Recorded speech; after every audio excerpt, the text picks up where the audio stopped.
countdown where it goes boom, and then we're just live all the time. There's no countdown, there's no nothing. You hit the button, I set, I wait, and then suddenly I see that we're live. What's up, wrestling fans? It's the Two Bros Wrestling Show. Once again, I'm amazed by our little red light. It's the little things, Doug. It's the little things. It really is. I'm trying to get the mic out of my face, but yet, okay, maybe there. Okay, all right, sorry. Doug's got issues. Always. Some of them are even technical. But Thank you. I tell you what Doug does have. Doug, do you find that you maybe don't have enough wrestling to watch? Is that an issue that you're every day I turn to my wife and say, if there was just another hour of wrestling on TV, that would be great, especially on incredibly busy weeks like I've had this week. I really need that extra hour of wrestling just to help get me through. Well, how about this, Doug? How about during the Christmas rush, we give you not one, but 2 pay-per-views on the same freaking day? How does that strike you? I was looking and I thought I had really dropped the ball because I saw one article pop up that Final Battle was yesterday. And I'm like, wait, no, it wasn't. the date was wrong by a week, but it is wrong by a week. This Saturday, ROH is presenting that. Well, I guess we should really say AEW. Yes, ROH is presenting Final Battle, while at the same time NXT is presenting Deadline on the same day. So the final 2 premium live events of the calendar year for professional wrestling. Doug, that is our main event topic that we are going to be previewing for the folks here in just a few moments. But awesome. As we do. All right, let's do that opening bell, Kevin. Yes. Because not only is there a lot of news, and we'll try to get through this as quickly as possible, there's a lot, but I'm going to start with breaking news, news that's breaking today that I was not aware of until a little bit earlier when I was just doing a last-minute check before the show. But so I've changed out our opening news item. So a few weeks ago when I was reviewing the last AEW pay-per-view, I questioned the decision to turn to do the MJF turn with William Regal. It's like, okay, Blackpool Combat Club, like you are literally the only one from Blackpool. It doesn't make as much sense now. And then this week, it's like, well, why would you bother to break up the Blackpool Combat Club just to have MJF then immediately turn on William Regal? Well, now we have some ideas as to why, right? Yep. And this is very interesting. I mean, who puts this as a stipulation in a contract? Who does that? Well, apparently Tony Khan does that. So apparently William Regal is as integral as he's been to storylines and a great addition to the AEW roster. He is on his way back to WWE land. And I know when he ran NXT, he was close with Triple H, and now Triple H is back in charge. I just didn't anticipate that anything like this would be happening quite this quickly. So it's bizarre to me because what I've been reading is that, there's an actual stipulation in his contract that says if Triple H ever takes control over WWE, he can go back. It does seem pretty strange, doesn't it? I mean, well, okay, first of all, a year ago, if I'm Tony Khan, I'm like, yeah, sure, I'll put that in your contract. That's never going to happen. We're going to have to pry the WWE from Vince McMahon's cold, dead hands when he's like 102. But, well, look where we are now. Exactly. Didn't exactly, the bet didn't play out the way that anybody, much less Tony, thought that it would. Right.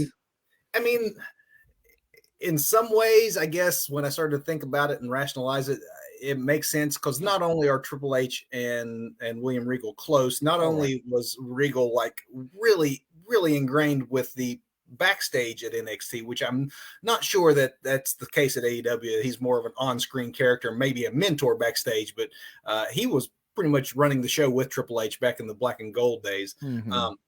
His son is there. So if you go back, I mean, and think about it, like if you go back, you're now working again with your best friend for the job that you didn't want to leave to begin with, and you get a big close to your son and mentor him as he develops. So from that point of view, it starts to make a little more sense. But as it played out on screen in the last couple of weeks, I had been scratching my head as to why they were going the route they were going with it. Right. And I do like the way they wrote him off TV. At least they didn't kill him like they do everybody in TNA when they're going to leave and go somewhere else. There was no actual murder, in a back alley or something, or nobody was eaten. So, there's that. But it did look nice the way they took him out. Kudos to the team for that. And also, honestly, you need to try to get some heat on MJF because he is in constant jeopardy these days of being cheered. So this is true, and rightfully so because of the talent there. But we'll probably save that for the end of the show when I have some things to talk about. Oh, Doug's got some things to get off his chest. I'll go on then to my next news item that was originally going to lead tonight's broadcast, and that is that our tribal chief, Roman Reigns, was reportedly visibly upset backstage after WWE Survivor Series last week.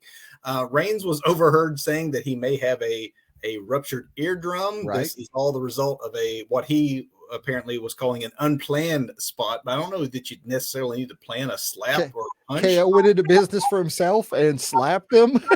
I mean, he knows it's wrestling, right? When it happened, I'll be honest, I thought to myself, like, oh man, he stiffed him on that one. And I'm sure he didn't intend to. How else are you going to start a brawl? You're going to punch somebody, slap somebody or something. But apparently it slapped him so hard that it has caused Roman Reigns some issues. He was still hot about it. He supposedly cursed KO out backstage. Some reports are saying it quickly blew over. He was angry. He was hurt. He was adrenalized, of course, and like cooler heads prevailed. There are some, though, reports saying that it's not quite of like, I'm just blowing this off. I still don't appreciate it, and maybe it's not all said and done. What we do know is that there is no official injury report that, WWE has not acknowledged the injury, so we don't know how serious or how long it'll keep Roman out. We just know that he was originally supposed to be on SmackDown on Friday. He was not, and he's also not currently booked or scheduled for this week's Raw. So it definitely is going to have some at least short-term ramifications. I mean, it is wrestling. I get it. Things are going to happen, but it's wrestling, man. And WWE needs to go a little bit off script every once in a while. I mean, I know that, big spots are planned, but it's a War Games match. So, yes, you have that ending pretty well mapped out. But just getting up in somebody's face and starting a brawl, like, I would probably start with a punch or a slap, too. Like, what else are you going to do, right? I'm sure KO probably didn't intend to hit him as clearly as he did. But, hey, he's an old Ring of Honor guy. So, KO works stiff. And at least Reigns did not go off and do like a wacky media scrum afterwards. Doug, it's almost as if you're reading my notes. So great segue, my friend. Thank you for setting it up. Hey, I'll set him up. You knock him down. For several months now, we've all been under the impression that CM Punk and AEW were working together on a buyout of Punk's contract. However, wrestling journalist Brian Alvarez has given more light this past week into the backstage happenings, clarifying that what he is being told is that CM Punk is the one who wants the buyout, and AEW is more content to just sit back and do nothing at the time being. Apparently, AEW has the ability to just release him, that they would never like pay him money to do nothing, that they would rather just release him from his contract.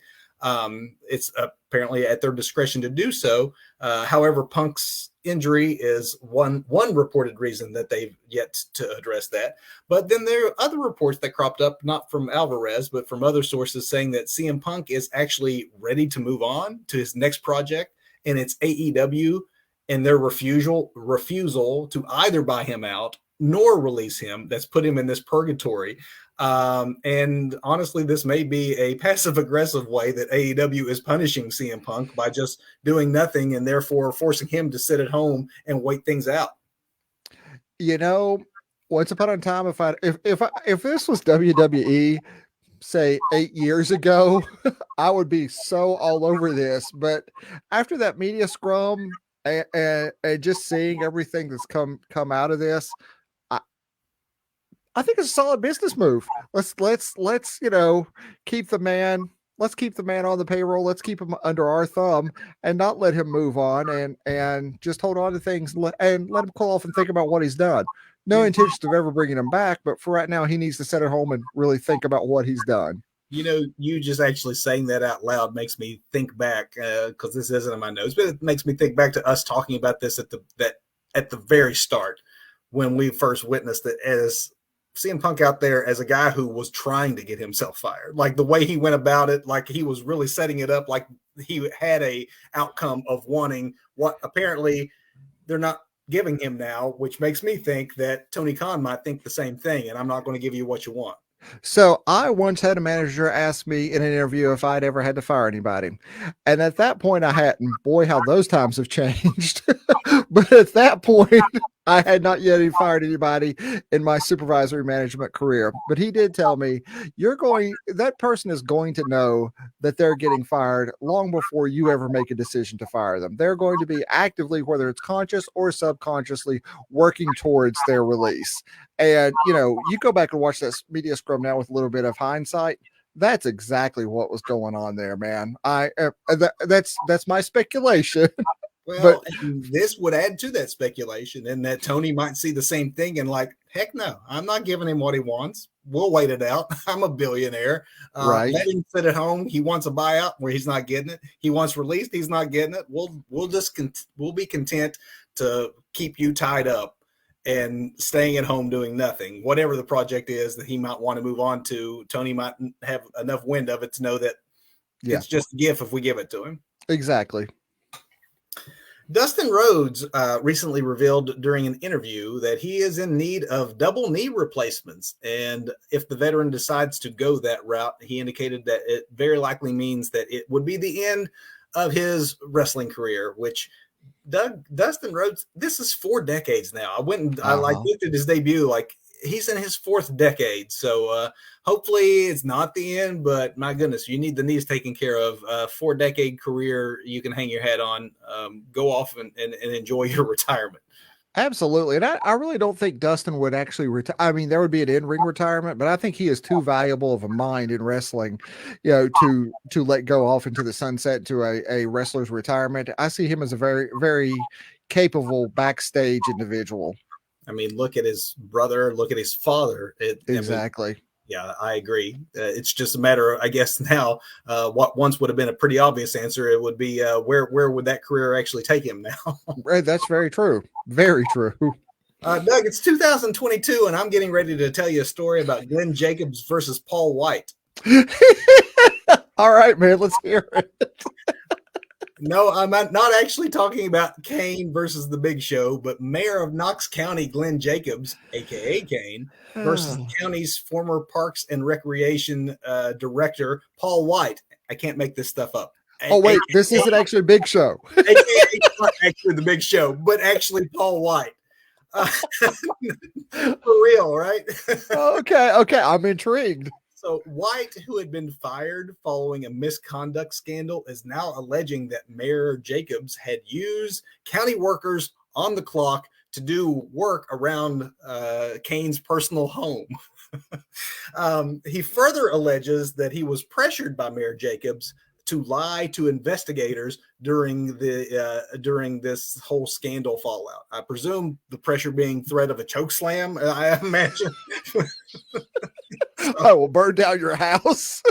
Exactly. Look at my brother. Yeah, so Kane, I mean, Mayor Jacobs and other county officials are refuting all charges.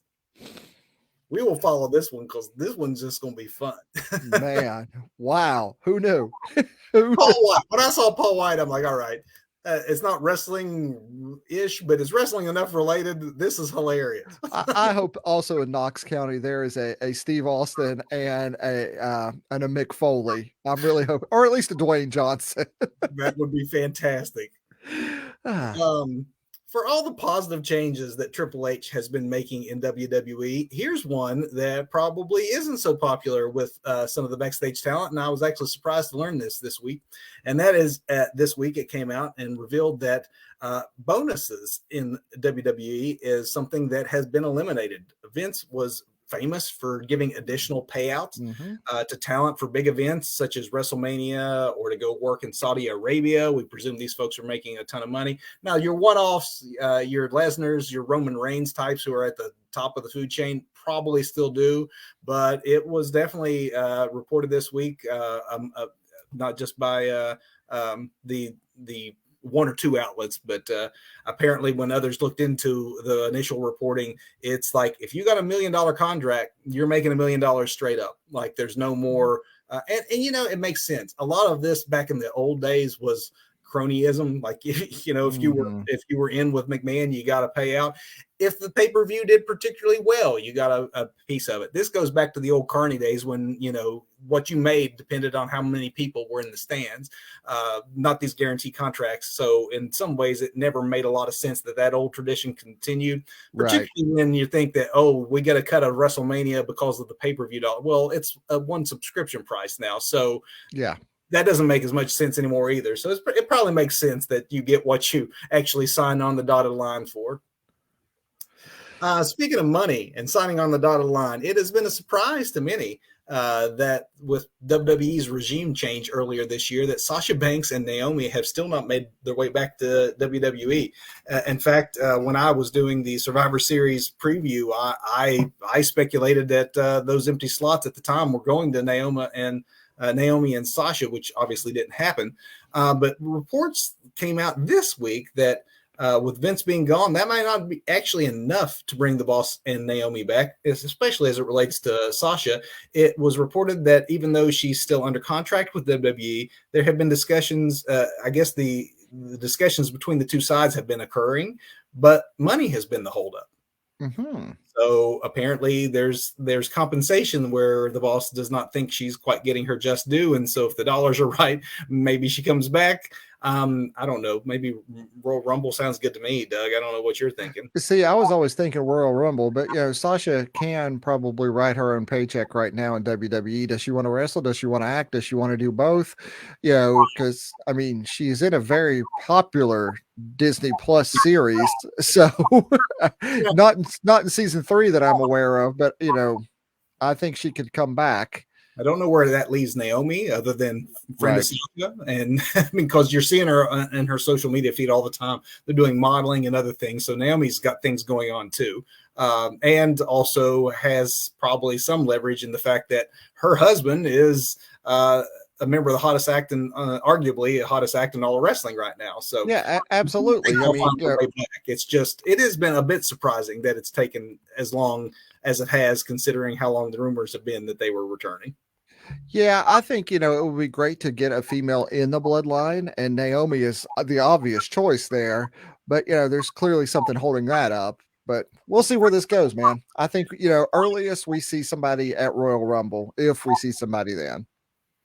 Well, we did see a return this week, just not nearly to the level of Sasha and Naomi, but WWE surprised us this week with a Tegan Nox return on SmackDown.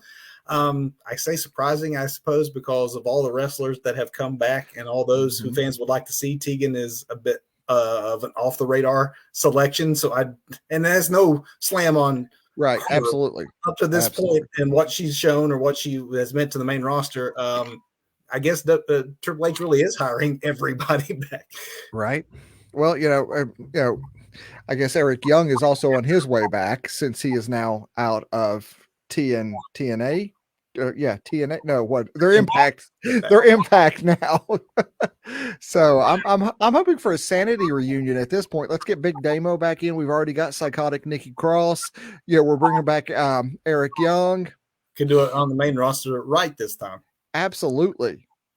Well, WWE wasn't the only place to see surprising returns this week. It might have not been a rehire, but coming back from injury, AEW Dynamite saw both the return of the injured Adam Page as well as Ruby Soho. Mm-hmm. And then we did get a debut on Friday. If you watched Rampage, you saw the former ROH star Shane Taylor return in a segment with his former ROH tag team partner, Keith Lee.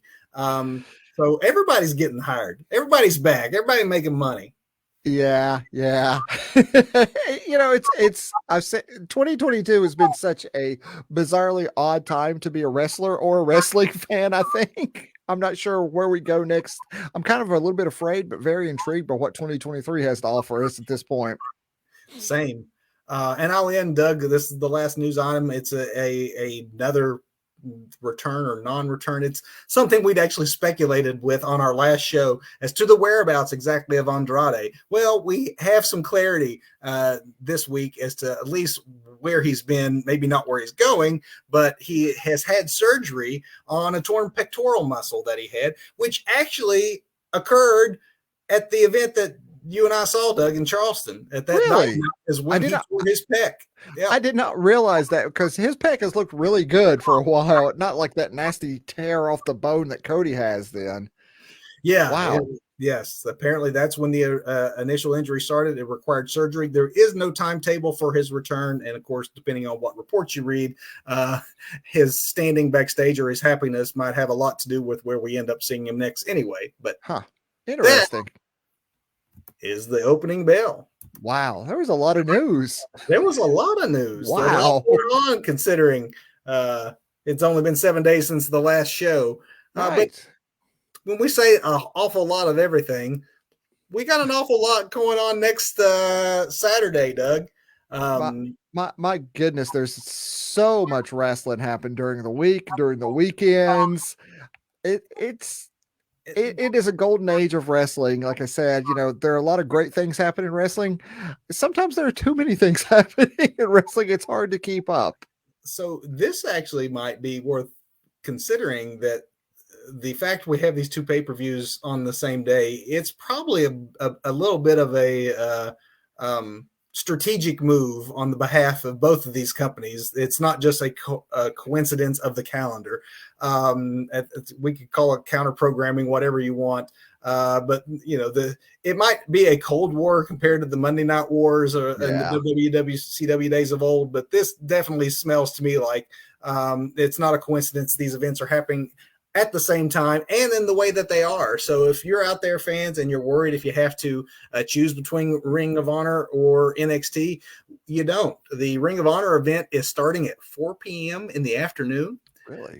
And that's where I say this might be strategic, because Ring of Honor's Final Battle has always been on the books for this day.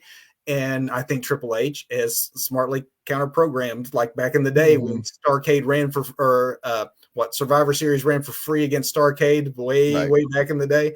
NXT announces its final pay-per-view of the year, and it's probably forced Tony Khan to move his up to 4:00, because if you think about it, a Ring of Honor, and it's an AEW pay-per-view and all, but it is, yeah, absolutely. But even if you think that, okay, it's the bigger show, why do they have to worry from NXT? Well, they have to worry about buys. They're still traditional pay-per-views. Peacock, hey, well, you already have the subscription. You can tune in. You can not tune in. That's way less of a risk for NXT, which makes it a pretty sly move, if that's what Triple H was intending, to put it on opposite of what should have been the start time for Ring of Honor's event. Absolutely. It's definitely some counter programming there. I mean, business is business at the end of the day. And both of these fellas are in the wrestling business. So I kind of like it. I mean, I don't know. There's something really old school about the way that these two went at it. So absolutely. Yes, man, if you want one more big hurrah before the end of 2022, next Saturday is your day. We're here in the main event. Our main event topic is to preview both. Doug, I say we knock them out in the order that they appear. Let's start in the afternoon. All right, cool, because I'm not too familiar. I've got the NXT stuff pulled up here, and I've got ROH on my iPad here. I'm much more familiar with this ROH card than I am the NXT card, so let's do it. Let's do it. We got Keith Lee and Swerve Strickland against Shane Taylor and JD Griffey. Man, Swerve in Our Glory continues to disintegrate, so I don't see this going well for Swerve in Our Glory at all. More specifically, I don't see this going well for Swerve. I like that. I like Swerve breaking apart and being his own thing. I think Swerve is a future champion, whether it is a AEW or ROH champion. Swerve is a future champion. I mean, Keith Lee could be too, but I think at this point, it's Swerve's house. You know what I'm saying, man? Swerve's house. That's right. I'm not overly familiar with JD. I've liked the work of Shane Taylor back in Ring of Honor. And he is now officially all elite. So he is not just coming in as a one-off. Right. He is under contract.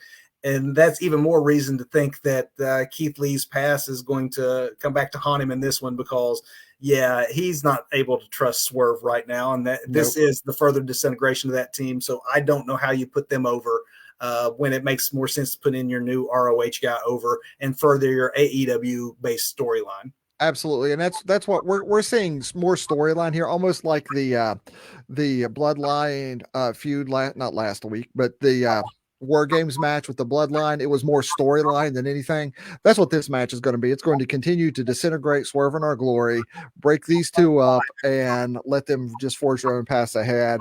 I'm not sure really who comes out on top. Probably this ROH team, but not Swerve and Our Glory. Whatever happens, it leads to bad things for Swerve and Our Glory. 100%. The opposite of storyline is what I'm going to talk about next. And I think, Doug, is it okay if we go ahead and call this the match of the show, maybe the match of the day, probably the match of the week? You know which one I'm looking at then. Yeah, go ahead. Go ahead. You got the ROH Pure Championship, Daniel Garcia versus Wheeler Yuta. Can we have it now? Can we just start right now? Can we please? This match is going to be off. There's no way this match cannot be good. Absolutely. This, both of these kids are just so good, so young, and the mentors they have all around them are so amazing too. I mean, this is just going to be so great on so many levels, dude. And then you put them in the stipulation of a ROH Pure Rules style match, which just plays to both of their strengths as professional wrestlers. And you would really, something like, lightning would have to strike the ring, I guess, in order for this to not be match of the night, and probably still the whole day from both pay-per-views in my mind. Absolutely. I think they should have put some sort of stipulation in there about Jake Hager's hat, though. I mean, that's got to work into this, or if not with them, with Claudio and Jericho later on in the night. I like that hat, dude. That's an awesome hat. Who do you see winning this one? I don't see Garcia's time being over yet. As much I don't as know, man. I really like Yuta. I don't know if Garcia hasn't held on to it for that long, but I really like you. I'm going to go with Yuta. I'm just doing it. I'm going with Yuta. Wheeler Yuta it is for me. I know it is cliche. We use this one on the show a lot, but this is the match where everybody wins, right? I was thinking it, man. It could go either way. Obviously, Yuta is a former ROH Pure champion himself, but this is going to be the match of the night. We'll call it now. Even I'm confident. Yeah, I'm confident with that. This next match, Doug, I'm a little less certain of. I'm a fan of both of these women. I'm just not sure how well established Mercedes Martinez is challenging, or actually, I'm sorry, Athena is challenging for Mercedes ROH Women's Championship. I would have loved to have seen more of Mercedes on AEW television, which is unfortunately the way we're having to promote these things now, is under the brand of another brand. You see a lot of Joe, you see a lot of, you see obviously a lot of Jericho. There's Ring of Honor storylines. I'm fine for that. It's just Martinez never has been featured enough for this to mean as much as it should. I definitely agree with that. Both these ladies are awesome wrestlers. I think, I would go with Athena just because I really want to see Athena with some gold in AEW, or in this case ROH. Nothing against Mercedes, but I think there's more, at least TV time with Athena on TV right now too. So I don't know if that's by design or what's going on there. So if you're going to carry that brand forward, you need to represent that brand, at least on your weekly TV show, to get a new TV deal with your other company. And I think Athena is the one to do that. 100%. I nothing against Martinez. She's been Ring of Honor Women's Champion in some ways in name only, because when there's not Ring of Honor house shows and there's not Ring of Honor television, she's been, defending on Dark and Elevation just here and there. You do need someone who's got a solid TV presence to really get that belt over. And Athena has consistently kept it, which makes me lean to believe that that's where they're going to go with this one. She's got the whole new bad attitude and a recent turn and such anyway. Get a belt on her, and that just furthers that storyline where it seems like she's destined for other things, and I don't know that Mercedes is, at least at this point in the booking. Yeah, I'm with you there. So yeah, this is one definite title change then that we will agree on, because I don't think this next one will be a title change, even though it'll be a great match and for many folks an introduction to the challenger. But we have an ROH TV title match with Samoa Joe defending the ROH TV title against Juice Robinson, who Doug, I'm not sure, is Robinson elite or is he visiting? I think there is a Juice Robinson is all elite, and his wife Toni Storm is all elite. So I'm pretty signed. I'm thinking that Juice is all elite, but so you're thinking Joe retains? I think Joe retains. So Joe's got a bit of a belt collector thing going on right now. Anyway, so I'm thinking Joe drops this belt actually to Juice, and then Juice runs with the ROH, and then that leaves Joe with his Wardlow feud going on in AEW. And it establishes Juice because he's not really done anything since he showed up, and then lost the Mox, So yeah. I mean, I think and I hate to call out like who's a real fan and who's an average fan and who's a fan. Like, if you're a fan, you're a fan. You just watch different things, and we all have different schedules. But if you're a follower of the New Japan product, you're very familiar with Juice Robinson, and he's over with you because you know what he can do. To this point, in America, most American fans, if you're only watching AEW or only watching American wrestling, the last you remember seeing Juice was back in the NXT days. If you remember Juice from his CJ Parker day. Yeah, if you remember that at all, or if you watch Impact, which again, this small audience, pretty niche. So your booking would definitely get Juice Robinson attention right off the bat. I'm going to go with Juice, man. Going with Juice. All right. I like it when we disagree. I do too. We go different directions. Now, if you disagree with me on this next one, I'm going to be really shocked. It's going to be a great match, but just because of the stipulation, I think it's going to be tipped off as to where this is going.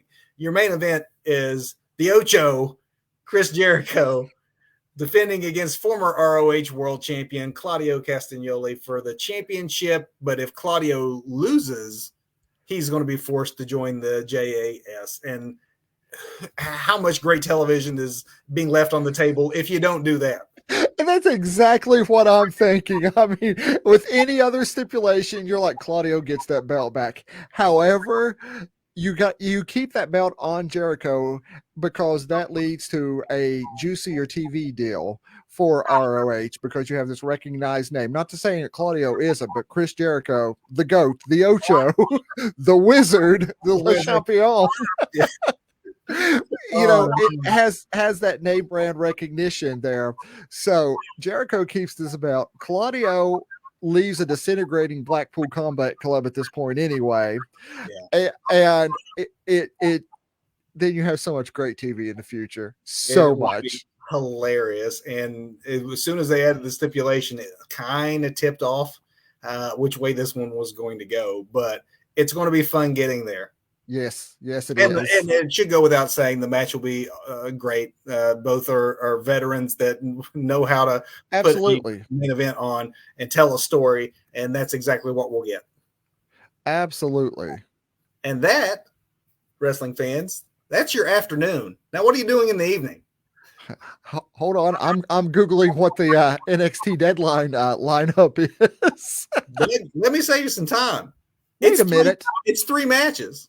That's what I just pulled up. It's legit just 3 matches. So, okay, I will, as I get to talk to the people, I think I'm going to get a chance to explain to you here. Yes, please do. Have you heard about the Iron Survivor Challenge? Is that the first? Oh, no. What is this? Is this like a War Games style match or like some sort of like Royal Rumble type thing? So Shawn Michaels had made a big announcement a few weeks ago on this new gimmick match that they were introducing at Deadline. And because of the way this gimmick's going to run, that's why you have only 3 matches to speak of, because the 2 Iron Survivor Challenge matches are very likely to go 45 minutes to an hour apiece, based on the way that they're set up. And so it's sort of a hybrid of the Royal Rumble and an Iron Man match. So 5 superstars compete at the end. Whoever has the most points when the timer runs out will earn a shot at the NXT title, be it the men's or women's championship, respectively. So let me first run down for you the rules. How this works. Because I'm looking at the lineup here, and then there's this versus wild card winner. Okay, I'm just gonna shut up and listen. So you have 2 wrestlers that start, and then every 5 minutes, much like War Games, another or a Royal Rumble, if you will, but 2 start. 5 minutes later, somebody else enters until everyone's in the ring. After the last wrestler enters, the 25-minute timer begins. That's when the match can end. That is very War Games, except the time limit part. But then this is where it becomes a little bit like an Iron Man match, because by this time, everyone should be worn out, right? So it makes more sense if fall starts happening quickly, which was always a problem, really, with Iron Man matches. Somebody gets pinned in 5 minutes because you're trying to fit something in a short period of time.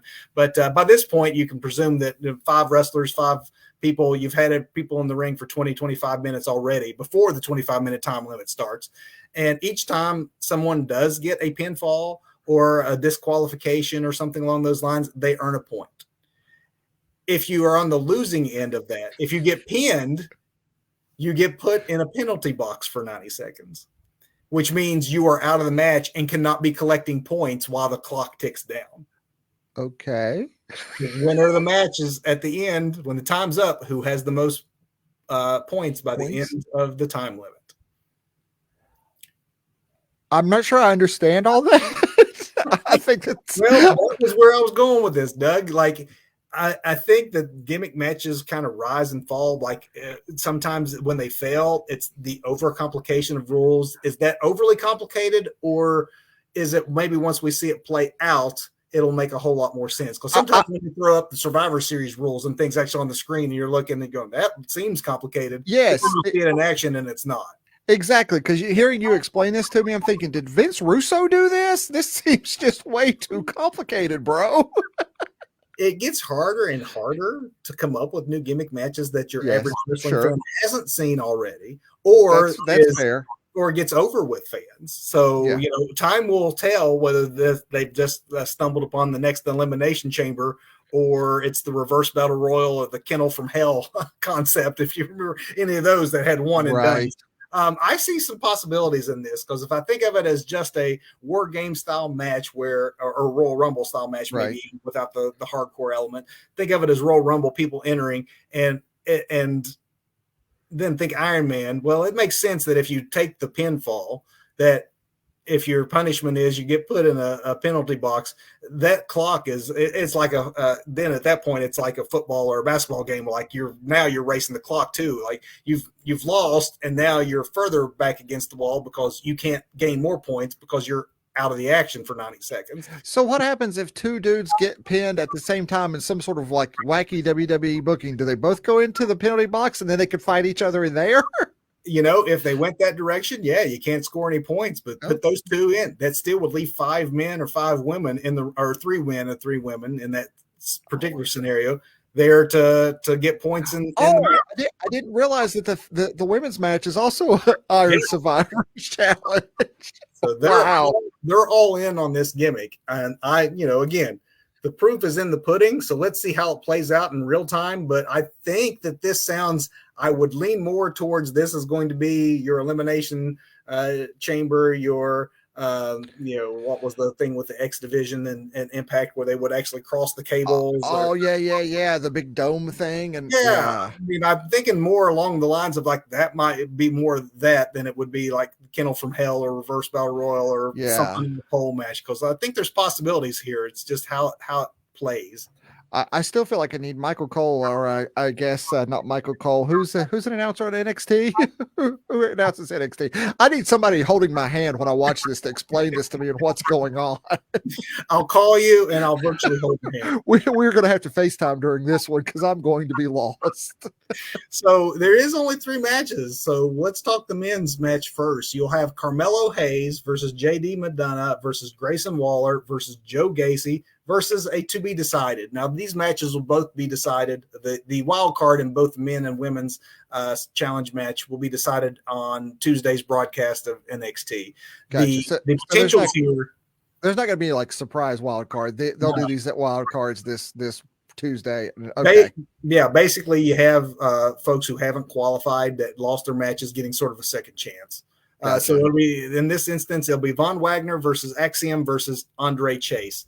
I'm thinking Von Wagner. They love that guy for some reason. I'm a big Axiom guy myself. I would prefer to see him. I think that Von Wagner gets the final spot in this. But when you think about, you get the NXT World Title match. So that's Braun Breaker. Who would be a good opponent for Braun Breaker? I'm thinking this is probably going to be JD, McDonough. Okay. Or maybe secondarily Carmelo Hayes, but JD obviously from his time in NXT UK, his time on the Indies, legit like student of Finn Balor. I think he has more name recognition and might be the bigger draw for a match against Breaker. Although Grayson Waller is a really arrogant, like cocky character, I could see as well. Okay, because I'm really not other than Joe Gacy, who has been rumored to be in, Wyatt's the Wyatt 6 or 14 or whatever is going on there, and Carmelo Hayes. I think that's the 2 names I'm most familiar with here. But I see the guy with the very Irish name is a student of Finn Balor, so. There's possibilities there if I'm booking this, because I could have the House of Purple show up at a future match with Braun Breaker, since Apollo Crews is down here at NXT right now. But anyway, I'm not booking this. I'm just really confused by it. Well, it's probably not going to get any easier on you, Doug, in this next one, because we have another Iron Survivor Challenge match. This one being on the women's side, where Zoe Stark takes on Cora Jade, Roxanne Perez, Kiana James, and either Wendy Chu, Fallon Henley, or Indy Hartwell. As far as who wins that wild card spot, honestly, any of those 3 women could probably conceivably get in. They all get their fair share of TV time. I don't think it's going to matter, because Mandy Rose needs a real like white meat baby face, and that is the 19-year-old Roxanne Perez. Or Cora Jade. Cora is a heel. Oh, is she? Okay, so I'm not familiar with the product, but I'm thinking Cora Jade. That's the girl I called like the the Darby Allin of NXT, right? The female Darby Allin. I know I understand that's totally unfair, but that's just how. But as a casual fan, I mean, probably honestly less than a casual fan of this brand of NXT, that's what I think of her as, is the female Darby Allin, only because she also has a skateboard. I get it, that's totally unfair, but that's just where my mind is with her, and I think it's also unfair. You could probably consider her the current Mrs. Braun Breaker as well. They're like Mr. and Mrs. Oh yeah, they're a real life item. Okay, good for both of them. She is going big places. I love her. She reminds me of a Paige when Paige first came up. It's just with her being such a strong heel character right now. I think that Roxanne Perez probably is the pluckish. Oh my goodness! I just clicked on her link. She looks like she's 12, dude. My goodness. She's the prodigy, huh?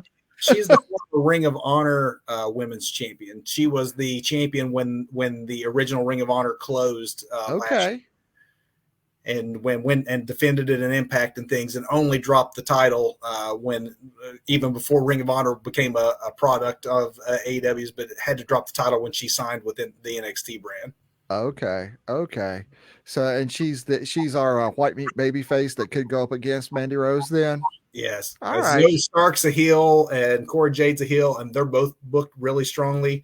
Kiana James is a heel. Like, really, the only face in this is Roxanne Perez, which is probably why Fallon Henley or Wendy Chu probably will one of those two being just to balance out baby faces and heels in this one a little more. That's probably why one of those two gets in over Indy Hartwell, who's leaning definitely on the heel side currently. Okay. But Okay, yeah, poor Kiana James doesn't even have a link on Wikipedia. All the other girls mentioned have links that I can go to their pages. So I guess that means she doesn't even have a Wikipedia page right now. probably doesn't mean she's going to win either. Yeah, right. Okay, cool. I'm still going to be confused by all this match. There's no like wacky stipulations to this Braun Breaker Apollo's Crews match, are there? No, and you know who both these guys are. So I do know who both these guys are. This you should be less confused with this one. Simple, straight ahead heavyweight championship rules, right? And two big bulls throwing down. Honestly, yes, it's the world title match, but is this the main event? I don't know. I mean, you have two gimmick matches. Do you do the thing like they do with Survivor Series, break them up and put the singles match on in the middle? Maybe they add something else this week, but honestly, when you have two matches that go 40, 50 minutes, NXT's Doug, they're pretty good about their pay-per-views being nice and crisp. So very crisp. Yeah. If it's stuck with 3 matches, I would not be surprised, particularly for the final show of the year and introducing a couple of gimmicks. 3-match card at 2.5 hours, that probably sounds about right to me. Okay. All right. So I don't know anything about this feud or who's the babyface or who's the heel here, but I'm going to go with Braun Breaker holds on to that belt because that kid's not dropping the belt. He's doing the old school Asuka thing. He doesn't drop that belt till he hands it over and says, I'm going up north. I'm going to play with the big boys. I remember when Apollo Crews was going up north to play with the big boys. I was so excited. I know, man. Wait till the average fan that doesn't go and watch NXT, wait till they get a load of Apollo Crews. He never caught on the way that I expected. And a lot of that was due to the way he was booked. I mean, South African Prince and all that kind of stuff. And that was actually his best booking. It was worse before that. At least that got him some wins and some spotlight. But they have done a good job. He's done exactly as Mandy Rose has done. It's been refreshing to see some of this talent come back down to NXT and show that it's not a demotion. It's a chance to reinvent yourself. Right. And Apollo Crews has been fantastic in this role. He's not the guy who's going to unseat a Braun Breaker, who is the franchise, and would not be surprised at all if he has the title. I don't know that he brings it with him, maybe he does go out on his back and then comes up, but he is not dropping that belt until he's ready. Absolutely. He's not. Yeah, Breaker here, and I hope to God that when they do call him up, they drop this stupid Braun Breaker crap and just call him a Steiner. I know that I say that every time we talk about NXT. This is my angry old Mark rant, though. This kid is a Steiner. He needs to be called a Steiner.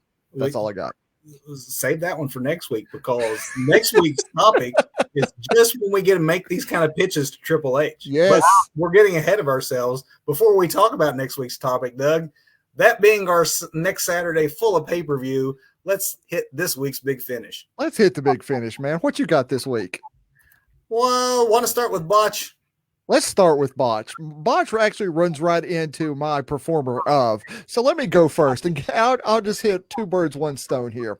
Let's talk while I'm on my old Mark, soapbox here. I'm going to sit back and get ready for it. Sit back and get comfy. Let me make sure I'm in focus. Okay, I'm in focus. You got me. I don't want to be blasting my audio. I can see the vein popping. Okay, let me check my audio level. So I'm about to rant. Okay, audio level's good. That new AEW belt, in theory, looks in theory it should be perfect for MJF. In reality, that is the dumbest. I think it was Shivani that said that is the ugliest looking thing. I mean, it's like the Cena spinny belt, but completely different.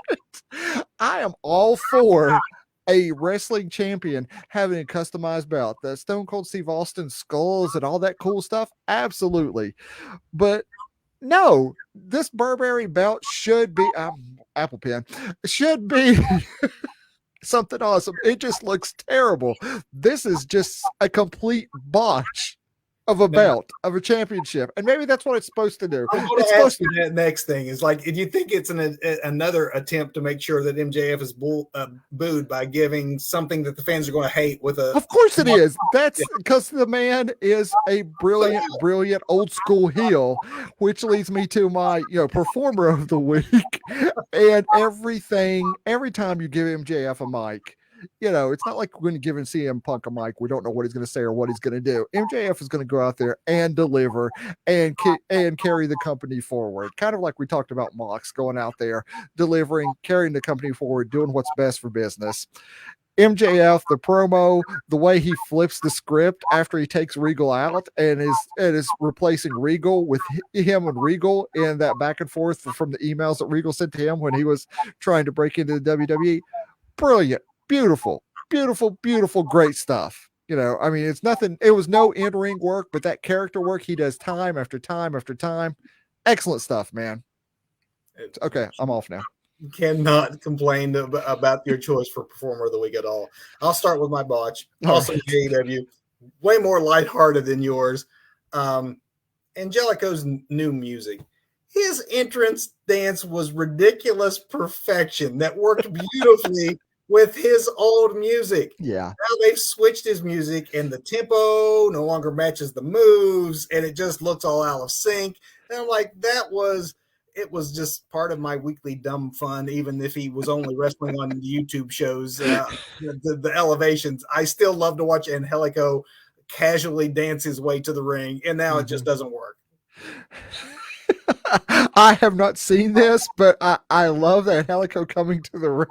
It's great, right? It's so it is. So let me toss it back to you then. Is this also like, something to get him a little bit more heat where it totally doesn't work now, but he keeps it anyway? Or is it almost like a Sami Zayn thing anyway, where he's, on elevation. So he's just kind of working the character back up and he's almost a bit of comedy now too. And Angelico was always great comedy, especially the entrance. So whatever it is, it is not working to help get him over or to keep him over, either way you look at it. So we need the old music back or a new dance, but the old dance was perfect. So don't mess with it. or an old music with a new dance. Let's just keep shaking it up until we find that happy medium. My performer of the week, Doug, is a serious one, but not as squarely wrestling related as yours. I'm so glad though you called out MJF because I was torn after I saw that brilliant work on Wednesday night and what he did, even with the belt that I thought was so obnoxiously bad on purpose. Like, right. I thought this is all like a reaction to the cheers he's getting to make sure I'm a heel. I was like, oh man, I really wanted to call this one thing out, but I have to give this to MJF. You've already talked up MJF, so I won't go into the real world, not the fictionalized world of wrestling, but The Rock is my performer of the week for the news story that broke on him this week. If you hadn't heard, folks, The Rock, who does detail a lot of his life in the Young Rock sitcom, which is really worth watching whether you're a wrestling fan or not, but especially for the Easter eggs if you are a wrestling fan. If you watch that, you know that his family, when they had some hard times, particularly there in Hawaii, that money was very short. And The Rock apparently,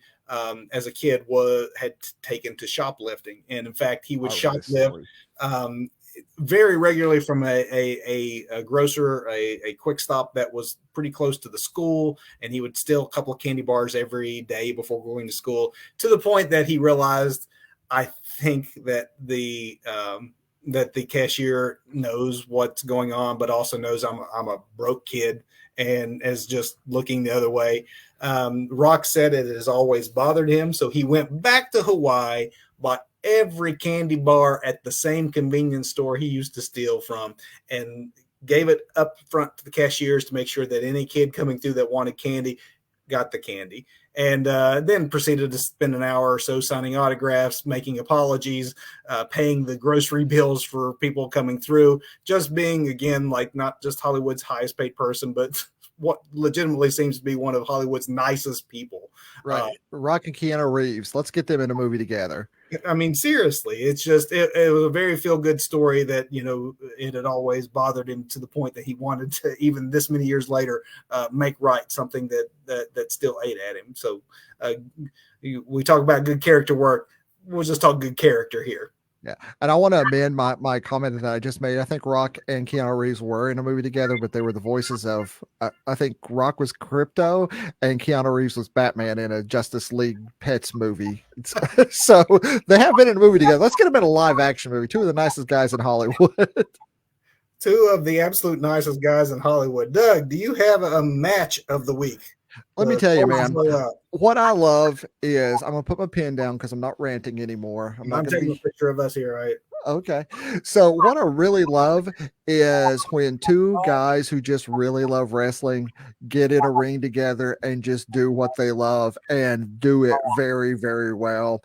And I am a big AEW mark. You know, the Dynamite Doug isn't on there as often as it was when we first started this show, but let's talk about Dax and the American Dragon going at it. You know, it's just great to see wrestling like that. You know, and even the fakie at the end where Dax is like, "Nope, I'm out of here," and he turns around, he's like, "Who am I kidding? You're Brian Daniels." You know, I'm gonna come back and give you the handshake, follow the Ring of Honor rules, all that. That watching something like that just makes me feel good, and then I'm filled with rage when I see a Burberry championship belt. So, AEW did a lot of things it was supposed to do for me this week. So, but you know, I'm going to make you happy. Make me happy, make me angry, you know, do all the things wrestling is supposed to do. So I'm giving it to Dax and Brian. An unbelievable contest between two great talents. And the same could be said for my match of the week, which happened on Friday night when you had Ricochet take on Santos Escobar in the finals of the SmackDown World Cup tournament.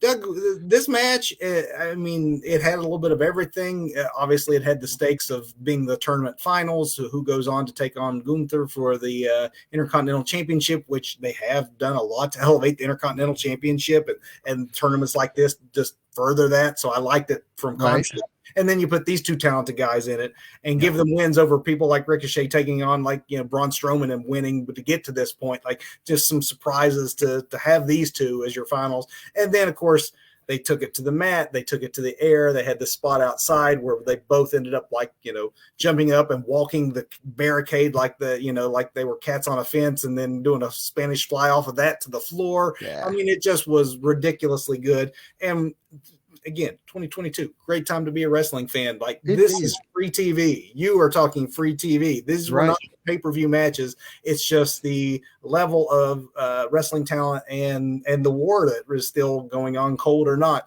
between Triple H and Tony Khan is good for wrestling fans, because we get these kind of matches on our free TV programs every week. Absolutely. And mentioning like Triple H versus Tony Khan, was it last year's predictions where I said Triple H was gonna go off and create his own wrestling federation?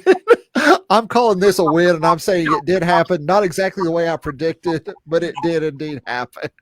You know, there's a way of looking at it that way. That in fact did happen. He didn't leave WWE, but he's basically got his own. And I'm not talking NXT now, but you know, he's got his own baby to rock, and is doing good things with it for the most part. No, we'll be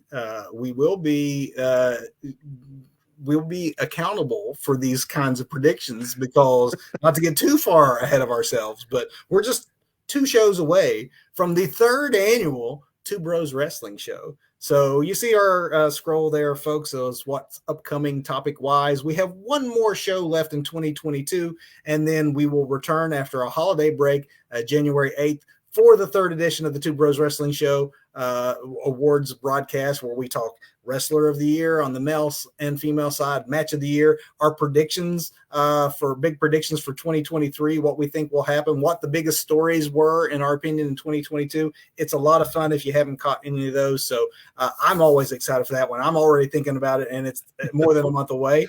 Right.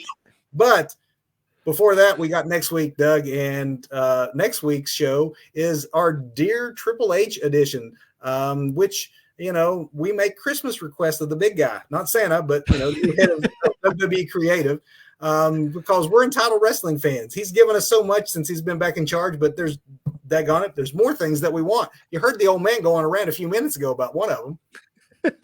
Just call him a Steiner. You know, that's top of my list. So we have next week for the final broadcast of 2022, Sundays, 8 p.m. Eastern time, live on Facebook, and then, of course, on demand on our Facebook and YouTube channel. So we hope that you join us. Absolutely. I do want to thank everybody that's made it this far into the show with us. We are right at the 9 o'clock hour, which makes us the 1 hour mark. Did I say that right?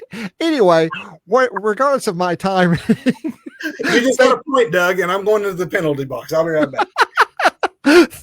Thanks for sticking around. If you haven't already, wherever you're watching us, a follow, a subscribe, share this, get the word out. We appreciate you. We love you, wrestling fans. See you next week. Thanks and good night.